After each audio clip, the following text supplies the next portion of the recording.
Hey, everybody. Welcome to the Launch podcast with me, Anthony Delaney. And I am so excited today to be able to welcome a great friend of mine who I've known for over 10 years. Easy is Dave Ferguson. And he's been somebody who's shaped really the global conversation around issues around church plantership and church planting, healthy leadership, multiplication of churches, more than just about anybody else that I know. Dave is the co-founder and CEO of Exponential, which is the movement that has inspired and equipped me personally and thousands of leaders and churches all around the world to think beyond addition, to step into multiplication. He's also the co-founder and has handed over, I think we can talk about that if we want, the leadership of Community Christian Church there in Chicago, which I've visited, an amazing place that's planted innumerable churches itself. We first connected because Dave's the visionary behind the New Thing Network, which is now kind of been subsumed into Exponential. But really, I collaborated and was honored to work together with Dave and learn so much from him as we were looking to see how we could help churches and leaders around the world and here in the UK and Europe who wanted to see disciple-making movements happen, not just ministries. I love Dave because he's a practitioner and a pioneer, and as a pastor's heart at the same time to raise people up as missionary disciples. You'll probably know, and we can put links to this afterwards, that he's the author of some amazing books you've heard me reference countless times, no doubt, on the podcast here, including Hero Maker, Exponential, Bless, and more. And he's got a new book coming out early this year as well, which is Multiplier. So we'll talk about that. Dave's been a long time friend of Launch. In fact, it wouldn't have happened without him. I went to Exponential, saw a vision there, came back, and I remember having a conversation with him and one or two others, Todd Wilson, and said, I'd love it if something like that could happen over here in the UK. And he couldn't have been more behind helping to make it happen. In fact, before Launch happened, we had an exponential conversation that Launch came out of. We remain connected in so many different ways, but for now it's my pleasure, and I'd love you to join me in welcoming my friend Dave Ferguson. How's it going, Dave? I'm doing great. It's good, really, really good to be with you, Anthony. I feel like I need to reciprocate some of all those affections, those compliments. But yeah, Anthony, just for the audience there, yeah, we're definitely partners at many levels, but I think at the core of it is friends, and that's the way we always talked about it, being friends on mission. And so, yeah, I love Anthony and his family and what they're all about. Yeah, thank you, my friend, and God bless you too, and in your children. And yeah, we're excited to be at the start of a new year, and I want to make the most of the time we've got for that.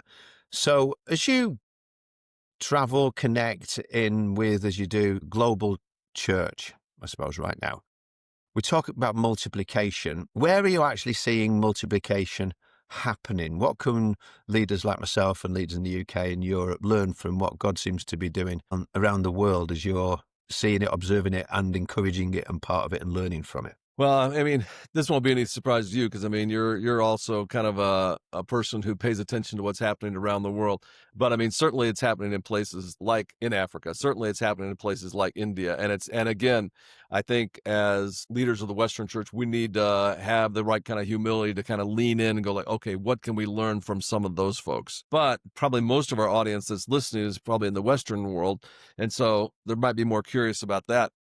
I don't think we do see, I'm going to be uncharacteristically not as positive. I don't think we do see that kind of movement in places in, in Australia or Europe or the US or North America. But I think what we do see, I do feel like there's some things that are trying to happen. And I'm very, very encouraged by that. Warren Bird, probably goes back almost 18 months or 2 years ago when he did probably the largest research that's been done, at least in the United States, on church planting. And one of the things that came back that I thought was very, very encouraging was that 43%, 43% of the churches planted in the last 5 years said part of their vision for the future was a multiplying network. So you got almost half of the church planters in the last 5 years that planted a church says, I'm not content with just one church. In fact, what part of my vision for the future is a multiplying network. Now, they haven't done it yet, but again, I go back to that. I feel like it's something, this is something, me and you have been, you through Launch, me through Exponential, have really been trying to champion, for a number of years. And I don't think like me and you pulled this off, but I do think that there is something that's trying to happen, and that conversation that we've certainly been a part of, that I feel like now church planners are no longer content with, okay, I just want to like start a church and grow a large church. I do feel like it's trying to happen. And so because of that, I think folks like us and others are in a unique setting where we can actually help them. If we can help show them, yeah, hey, that's not just a vision, that's not just a dream. This Mm. idea of like what Ivy Church has done, of a multiplying network of churches. It's very doable in your context, and we want to come alongside you and help you make that happen. And we're putting a lot of effort into that through Exponential, and that's one of the things when you kind of couple that with this kind of, again, I guess I'm not quite yet ready to call it a revival, but maybe an awakening that feels like it's happening, particularly amongst young people across the Western world. When you couple those two things together, I think that's really, really good news for the church. But again, I would say this is not a time to kind of sit back and rest on our laurels going, oh, look at this. I mean, it's kind of like the opportunity that me and you have been, hoping for, praying for a lifetime.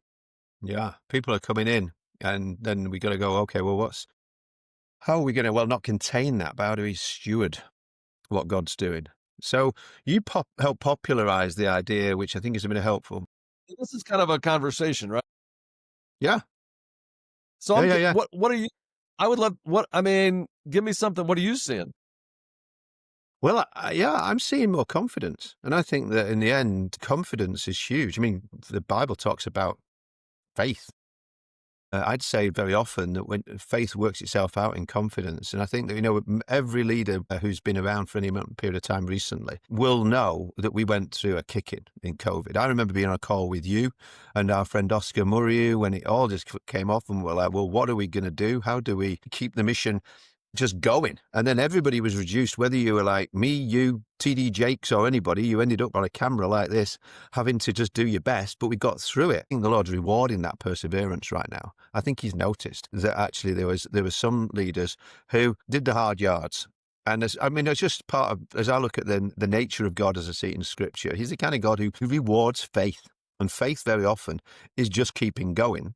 And then at the other end of that, when you start to see, when you're having conversations like I'm having here pretty much every week with young people who are coming in, who are wanting to be baptized, who are wanting to read the Bible, who are wanting, how do I grow? They're not content to just sit in a church and listen. They're enjoying sermons. They're taking notes. I've got people who've been in church 10 years, never taken a single note. I've got other people who are sitting down and they're serious. They want to grow. They want to go for it. They want their friends and family to come to know the Lord. They want to invite people along. They're doing all of that. So something's turned in that season, I think. And so what we've got to do, and what I'm trying to do is now think, okay, well, how do we steward that moment?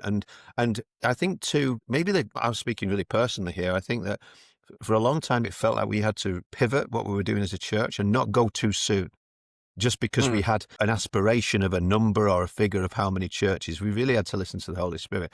But I'm now feeling like actually the time's right. We need to go and take risks again. We need to, because again, that's another thing. What faith is spelled risk, isn't it? We've got to, bet on God that He's going to come through for us if we go for it. And I feel like now it really is the time for us to invest in some more church planting. In some ways, we kind of gave your listeners like a macro vision. If we kind of get micro, I just had a conversation with a guy named Chris McGregor, who planted City Church in Montreal, Canada, which is probably one of the most secular cities in all of North America. And to your point, they got off to a good start. When COVID came, it was like a kick in the teeth and it shut things down. And all of a sudden, then trying to restart again was really hard. And I think when they finally regrouped, it was, because they got off to a large start, really. Over several years, it was down to just a couple hundred people, which is still sizable for Montreal. But in the last, what did he tell me? I just talked to him last week. I think in the last like 4 or 5 years, they've gone from 200 to now 700. And also talk about confidence too. We've been having an ongoing conversation about multiplication. Their previous vision was they wanted to plant 3 churches. Okay. And now they're saying, how can we plant 100? Wow. And so I think that's just a great example of exactly what you're talking about. And what we're both talking about, I think is starting to happen. So it's kind of like Okay, so yeah, they've responded with faith and confidence, and there's this thing trying to happen where he has the courage now to say not just Ottawa, Toronto, and Montreal, but in Ottawa, Toronto, and Montreal and beyond. I think not just three churches. I think we can do 100 in the next 20 years. So Yeah. I think there's a lot of that. And I hadn't really framed it up as confidence, but I think that's a good word. I think that's why I love a conversation with you, Dave, because it's getting around other people who can spark that and encourage you to then hear that and go, 30, wow. And then to think, well, what could we do? And thinking around, it's not bad to think about numbers. I sometimes say that before COVID, a year before, we did, with New Thing, we had like these catalyst communities, we called them, and we got a bunch of people together. We all ended up drawing these crazy numbers up on the board. It's like after 48 hours, we've all gone, we've had some good fun, we've eaten some food, we've thrown some axes, we've done stuff like this, and then it's like, give us some numbers. How many churches do you think you're going to plant? And you're like, feel a total underachiever if you're going to go say 3. It's like, you want to write some more up. And then actually people came up, I looked at our staff team and who was saying how many numbers, and I was like, oh wow, I think they drank the Kool-Aid. I think there's a bit too much of here, too much. But then COVID happened, and suddenly our numbers of how many, because literally there were churches in every house. We actually saw something happen there around Microchurch that was forced by the circumstances. Whether you want to say the Holy Spirit was part of that too, I'm sure He works everything together for good. But we ended up with a situation where there were way more leaders. We needed to have people step up as disciples and as leaders and as opening up their homes as best they could, and us just being the facilitators. And sort of, what do we, looking back from that, I suppose, when we count in churches, do we think we actually count churches differently now on the other side of COVID? And should we be doing, and, what kind of counts? Have I updated you what we did at Community with microchurches? I heard a little bit about it as you were first starting, that you were planting a few, but yeah, I know I've heard it's probably gone crazy from what you first started with. Yeah, go.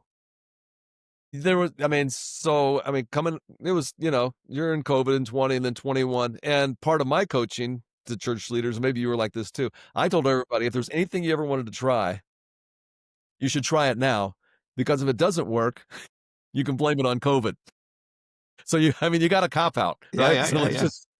And so one of the things that we did at Community, because we'd wanted to kind of try, experimenting with microchurches. So we'd done a lot, and we did a lot of different kind of models, but it was predominantly a prevailing kind of model, church plant. So we wanted to try microchurches. So, again, most things were kind of closed and shut down. So we did all of our training online, and we were thinking, hey, we could, we'll do this, just across Chicagoland.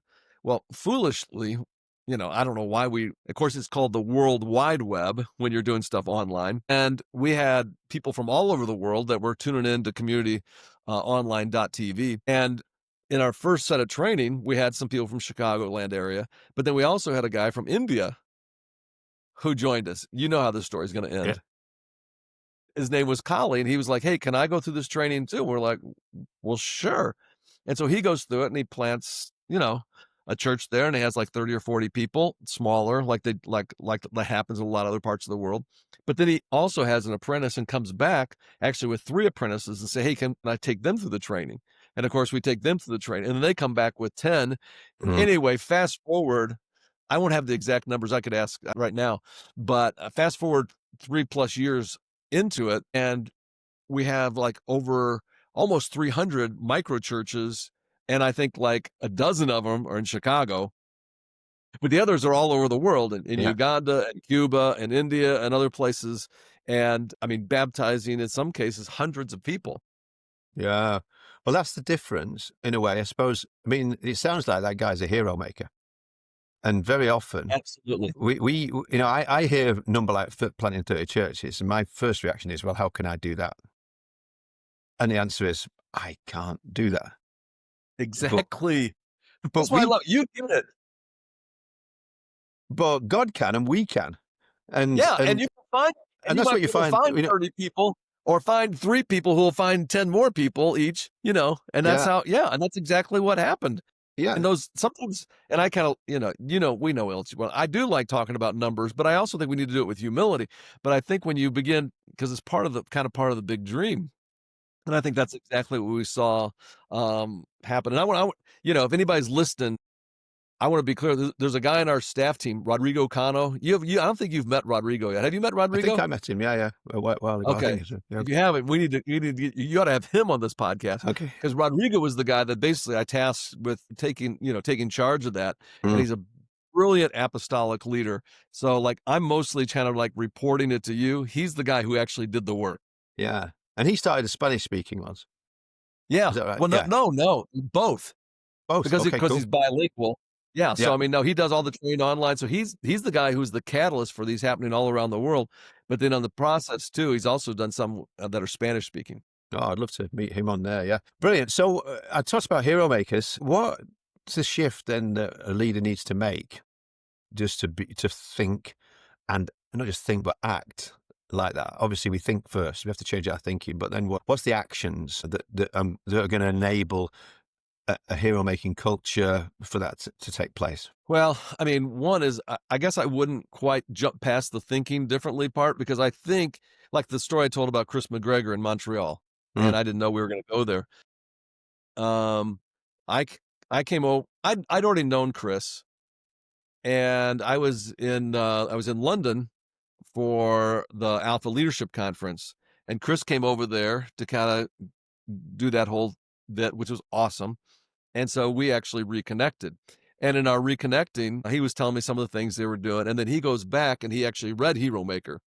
And he hadn't, the book's been out for a little while now. And he emails me. He's like, wow, I don't know why I didn't read this sooner. But it was actually that first practice of multiplication thinking that for him triggered him to go like, okay, 3 churches. And I think he understood the same thing that you were just doing. He was like, okay, it's not going to happen through me. It can happen through God, and I can do it through others. But for him, the challenge to 100x his dream to go to 300, he was like, okay, I couldn't get to 300, but I think I can do 100. And then you begin to work backwards. So, and I know a lot of your listeners are probably in Europe, and this sounds like a typical American going like, oh, 100x, you can do it. And part of me wants to apologize, but part of me doesn't want to apologize. There is something, okay, if you'll allow me, there is something about going like taking the dream that you currently have for your church and then saying, okay, what would it look like if I 100x'd it? Yeah. And then working backwards from there.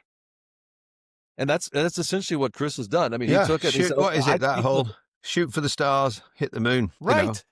Yeah. I mean, Chris, for example, I mean, let's say he's shooting for 100, but he ends up getting 30.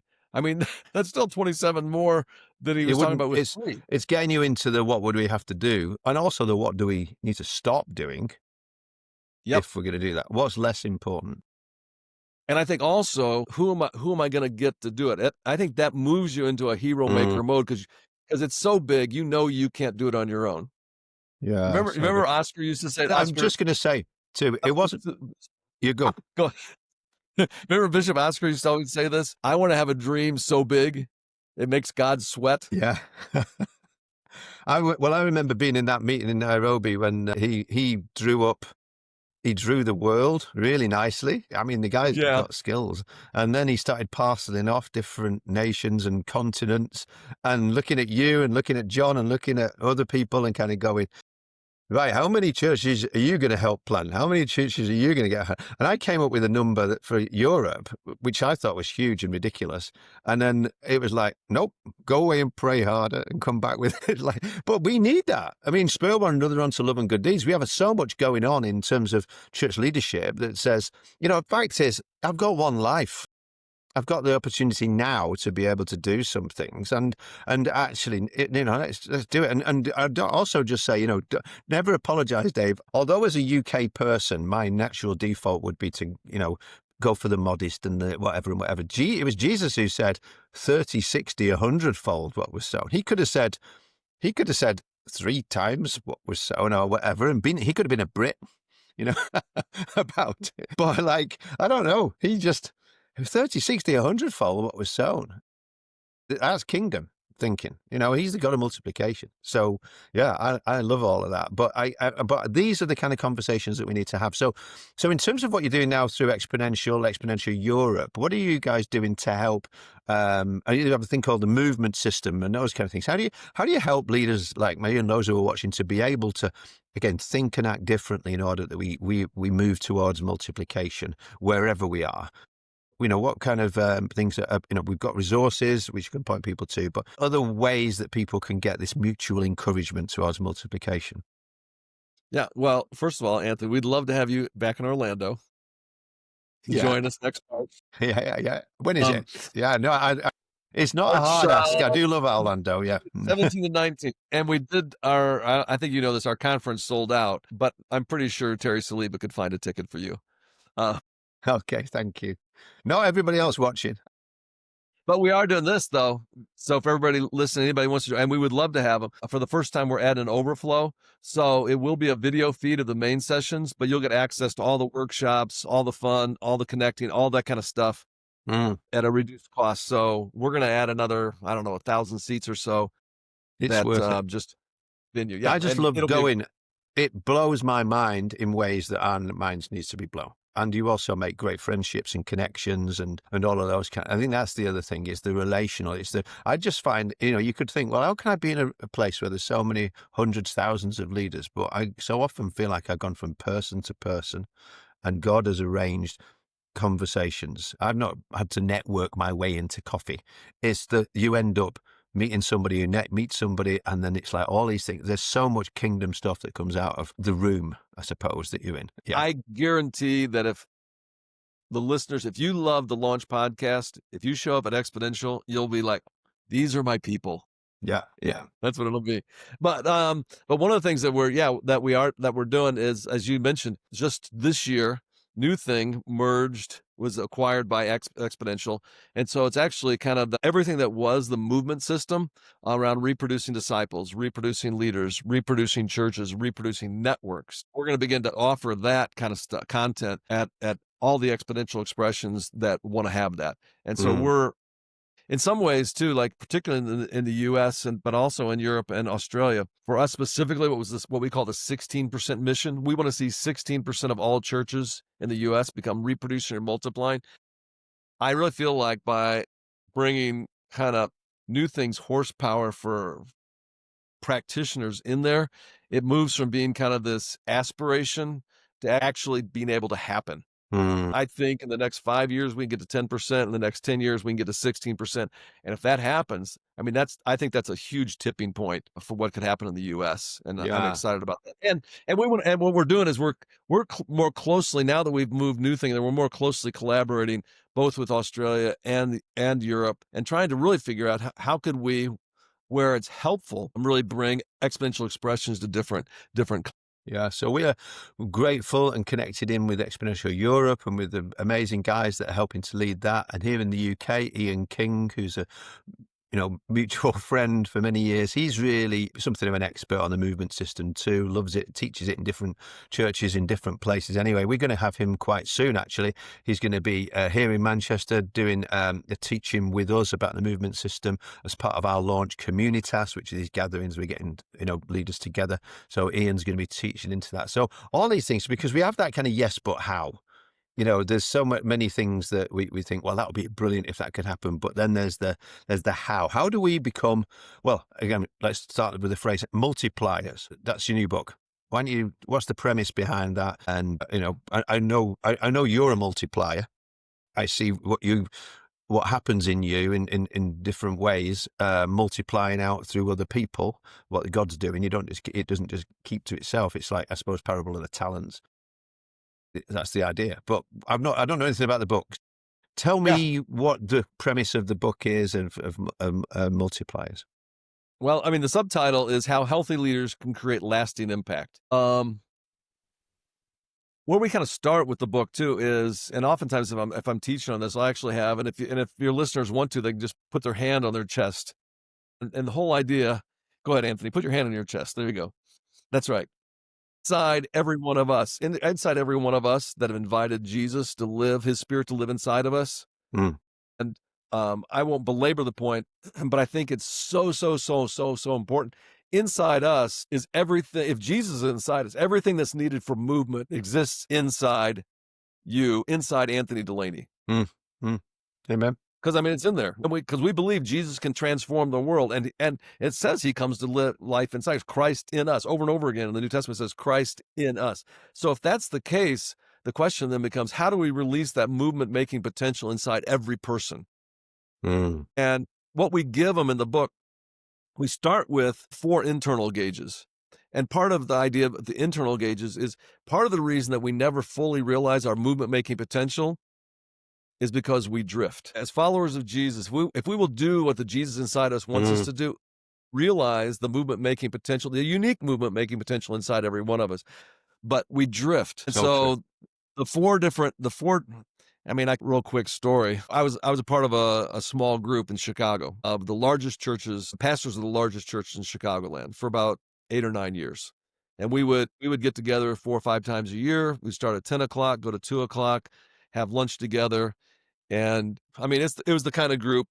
I mean, Anthony, you would know the names of almost everybody in that group, and many of your listeners would know many of the names. I mean, it was the kind of group when you showed up. I mean, you brought a pad of questions because it was just a high caliber group that, I mean, yeah, was realizing the movement making potential. But here's the thing: if I tried to assemble that small group today, about half the seats would be empty, and part of it is because they drifted. And I don't think they intended to be there. What happens with drift is you end up someplace you never intended to be. And so what we do is we give them these 4 internal gauges, and you've heard me probably talk about them. This is the first time I've written about it, called the RPMs: relational, physical, mental, and spiritual. And I in a very practical way, I said, if you will just check your relational gauge, how am I doing relationally, my most important relationships? How am I doing physically? With this, how am I stewarding this body mentally? How am I doing, emotionally? And then finally, spiritually, how am I doing my relationship with God? If you'll just check those, and you could take just 4 minutes a day to check each of those gauges. If you'll just check in and do that on a routine basis, that won't keep you from drifting, because we all drift, but it'll help you realign and go in the direction that the Jesus inside you wants to go. And part of it, this whole idea of realizing your movement making potential, is longevity. Not being in a here, but really trying to steward every aspect of your life that God's given you. I mean, you're a great example of this, I think, Anthony, because I mean, you're 60? Just 60, nearly 61. Okay, so there you go. And I mean, you're in great physical condition, but part of that is because you've been intentional about it. I don't know if you would call it checking your physical gauge, but if you'd neglected that, it's possible. I mean, you could have checked out 5 or 10 years ago, and here's 10 or 20 years, of movement making potential, mission difference making that you never realized. And so one of the things I really try to remind the readers right up front is you're going to reproduce who you are. You're going to reproduce who you are. And so much about movement making is investing in others and reproducing. So you got to take care of these internal gauges first. And then as you take care of those internal gauges, those 4 internal gauges, then I give them 4 practices. And the 4 practices, again, are simple, and they're multiplying practices. They're simple to understand, kind of like the gauges, but challenging to do. I think you know me well enough, too. One of the things I try to do in my writing is I try to take things that are challenging to do and make it as simple to understand as possible. And that's what I've tried to do again in this book. Again, because when I say relational, physical, mental, and spiritual, I mean, it's Luke 2:52. Jesus grew in wisdom, stature, and favor with God and man. That was his own kind of leadership development plan. And so it gives you that in a simple way, but trying to do that is very challenging. Yeah. Now, the 4 practices of making disciple makers, establishing spiritual communities, mobilizing new leaders, and then launching church expressions, doing those 4 practices over and over and over again, is the stuff of movement making. And if you'll just do those 4 things, because that's what Jesus did, and I think that's what the Jesus inside you wants to do, and don't drift too far and end up in a ditch somewhere and never be able to make it back, or end your ministry too soon.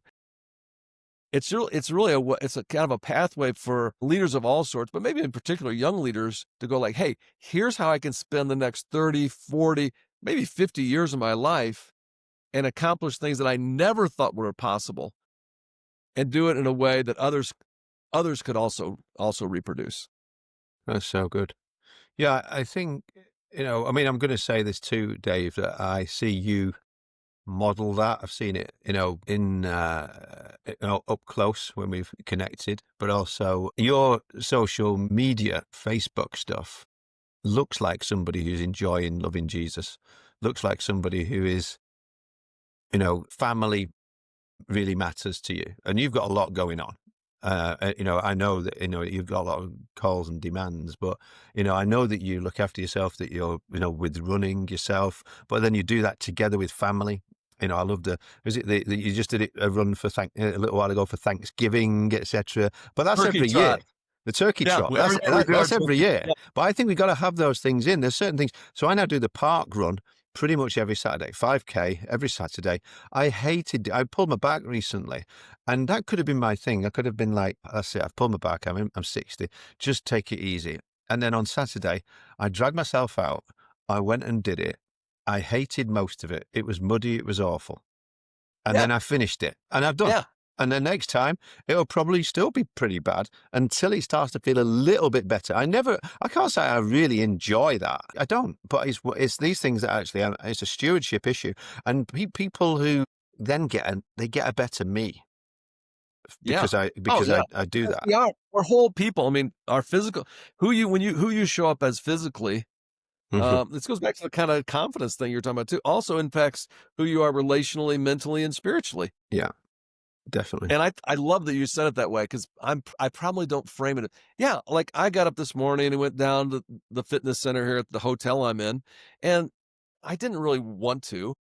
No, I think that's what puts people off. People feel like, oh, well, I don't want to do that. It sounds like he's hard work and I'd rather not. It's like, well, I don't do it because I want to.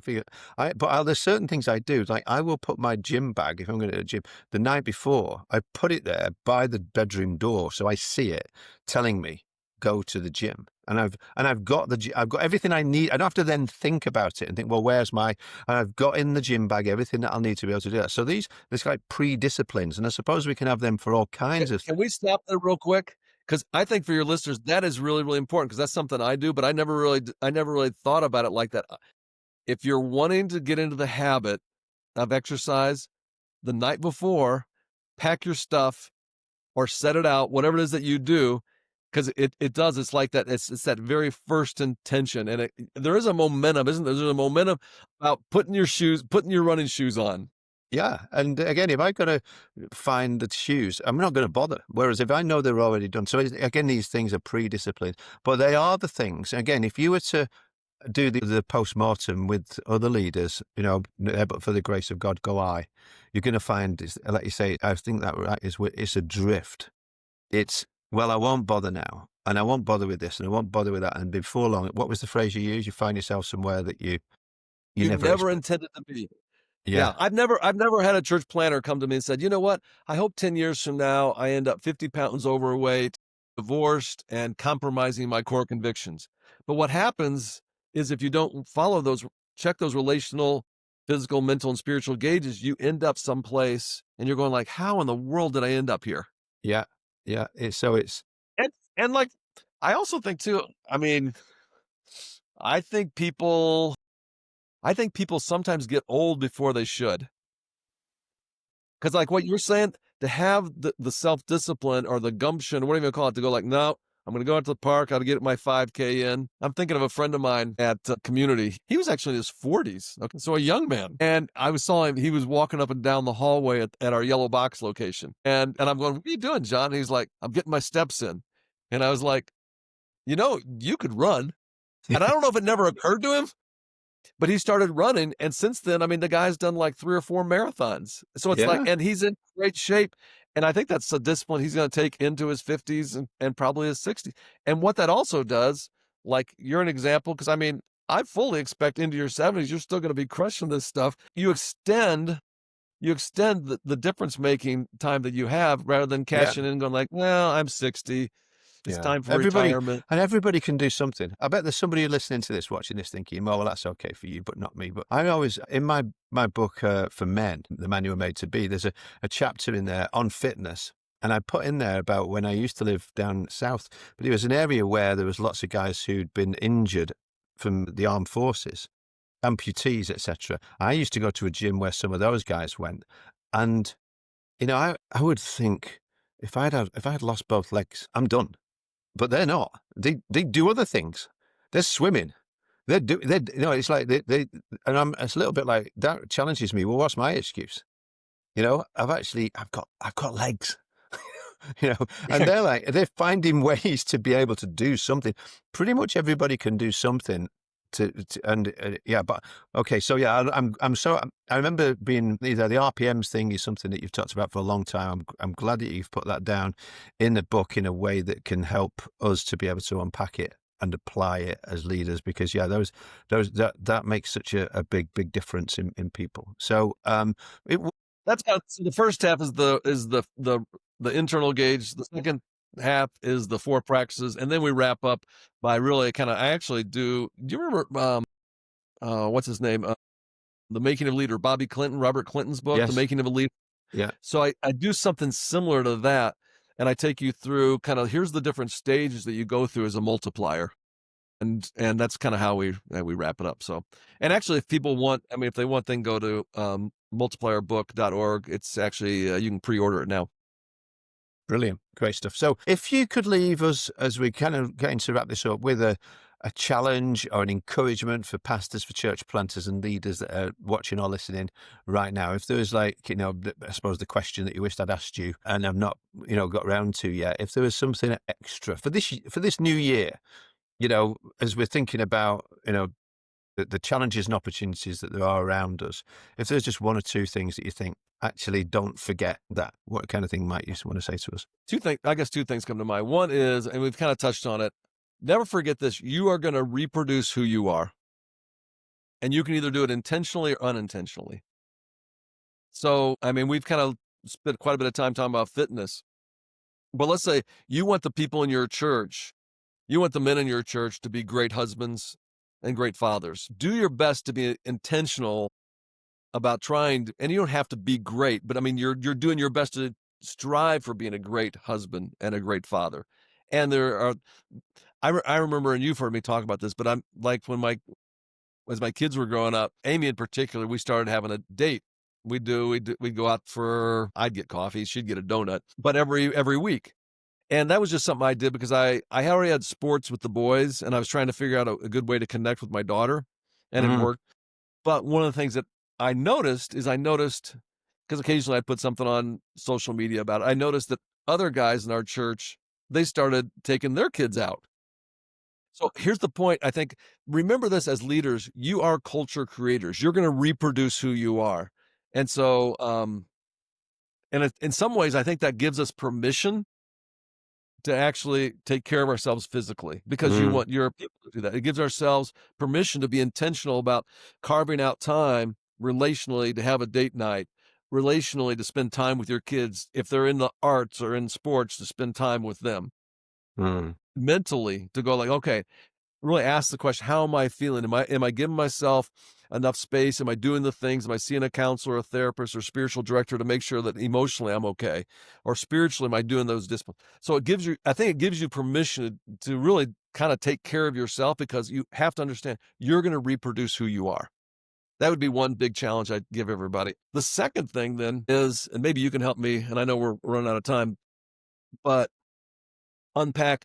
I would encourage you to lead at the smallest level of your organization, whatever that is, if it's a church or a not-for-profit, or even as a volunteer, and then also at the largest. So, for example, if you're a pastor in a local church, let's say you're a pastor and it's a church, 75 to 100 people. If the infrastructure of your church is small groups, I would encourage, lead a small group. You want to keep doing the very thing that you want everybody else to do, so you can tell the stories, so you're actually leading with integrity. Continue to do that. Now, as your influence grows and as your ministry grows, or as your church grows, you want to keep leading at the largest level too. So you'll let a lot of the volunteers, if you have staff, let them do the other stuff, But then I would say, like at a local level, maybe you have a leadership resident. You have Mm, someone you're apprenticing to start another church. And I think if you always think in terms of the smallest and then the largest levels of impact. So, for example, like, and maybe you can think through how you're trying to do this, Anthony. For me, like, there's people that I'm investing in now that are starting like networks that are reaching whole cities, or even I'm helping to start other expressions of exponential. But I also want to continue to be leading a small group.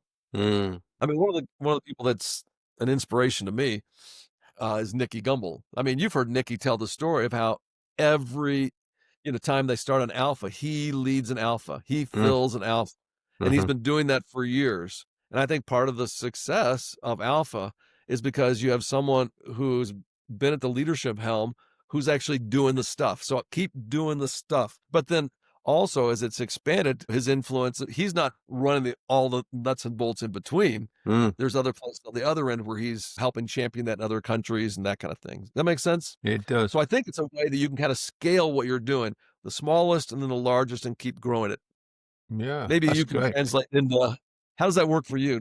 Well, I mean, what you've said reminds me of when I think I've been out a couple of times to your church there in Naperville. And one time I went and there was a lot of great input. There's various things that I could learn from in sessions and talking things through as a learning community. But you also, as you say, you learn from watching how leaders lead. And I remember sitting in and one, because I was going around, you gave me permission to speak to staff members and everybody else, and I just took notes. How does it work? What do you do? What you do? But then came into an all staff meeting, and you guys played some ridiculous game and had a lot of fun. And then there was somebody on staff who was really honoured, and everybody just sort of was so grateful for this person and for, again, not for performance, but for character and for their longevity and all of those kind of things were kind of honored and all of those. And like you say, those are the things that I thought, okay. I mean, they're what come to mind when I think of community. And Mm, that's down to you and John, because that's what you built. And, it's like they say, what's in you starts to come out of you in those different ways. So we can have, books and all kinds of stuff like that. But in the end, you created a culture of honor with fun. When I think about here, I think all I can imagine is that I really like fancy dress. So we've often had people dressing up in ridiculous outfits, etc., for various right. things. If that's my only legacy, Dave, maybe I'll be a happy man. Those guys, I multiplied people wearing ridiculous outfits for the Lord. That's part of what we did. But I think that those things, like you say, it's hard. Sometimes you do have to be intentional, but in the end, they become part of who you are. And I remember hearing years ago a great guy, an African pastor who went to be the Lord shortly after this, but he said, "Your ministry is your lengthening shadow." And that has That's always good. stuck with me. It's like that idea Yeah, of, as you stand before the Lord and his glory, he gets all the glory, but the ministry behind you is your lengthening shadow. And it's like, that's it. Who you are is there. And it's hard sometimes for me to see my shadow. And that, I don't mean, we use the word shadow negatively, but it can be a good yeah, thing. yes. It's what do others say about you? What do others think about you? Perhaps is in that sense, so Dave, I want to thank you for your time and for your investment in me over the years, your prayer, your encouragement, the books that, I still say that the books you wrote with Alan Hirsch, etc., amazing, practical and theological, brought well together, for your continued love for the Lord Jesus and for those that he's given you to care for, including your family and beyond, for including leaders like me in your world and helping our world to get bigger as a result of that, and for our kingdom vision to keep on growing. Thanks for keep going. Thanks that you're keeping us going. And I really pray that this book will everything that the Lord's put into you will be multiplied out through others, because that's just awesome. And Lord, we just pray too. I usually ask other people to pray at the end of these, but I'm going to pray myself because you challenged me on it. Thank Lord, you. Please do. above all else, Lord, may we not drift. Lord, help us to stay close to you, Lord, and to keep short accounts with you. Help us not to give way to those little compromises, Lord, and indulgences, or in some way believe our own publicity and to believe that it wouldn't be possible for us to mess this up, Lord. thank you for your grace that keeps us. But Lord, help us to have those disciplines and directional focus, Lord, that keep us drawing people close to the Jesus that we know. Yeah, Lord, thank you for Dave. And pray that today and the rest of his day and throughout the rest of this year, Lord, will continue to put you at the center of everything. And Lord, then when you do whatever you're doing, Lord, as we reflect your glory, Lord, you will receive it all. All the glory goes to you, Jesus. Amen. Amen. Thanks, Thanks Andy. so much. Thanks very much for being with us. If this has encouraged you, and I don't see why it wouldn't and why anybody wouldn't have got a lot out of this that we've heard already, please would you like, share, subscribe, tell somebody else and get them to be able to connect with us too, whether it's on YouTube or in any of the other platforms that people listen. So grateful for you, and thanks very much for your time listening to the Launch Podcast. God bless you.